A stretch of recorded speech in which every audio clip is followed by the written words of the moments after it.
जिउआव जायखिजाया खामानियावनो हेंथा नुजाथिदों नामा? गोब्राब नाजासेयावबो जिउआव जाफुंसारनायखौ मोननो हायाखै नामा?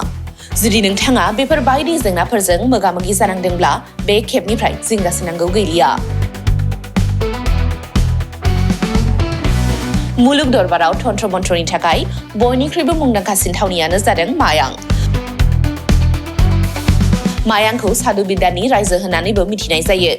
बे मायांनिफ्रायनो तान्त्रिकनि सोलोंथाइ लानानै फैदों मुंदांखा रबि कबिराजआ। बिथांनिफ्राय नोंथाङा नोंथांनि जिउनि गासिबो रोखोमनि जेंना-जेंसिफोरखौ सुस्रांनानै लानो हागोन।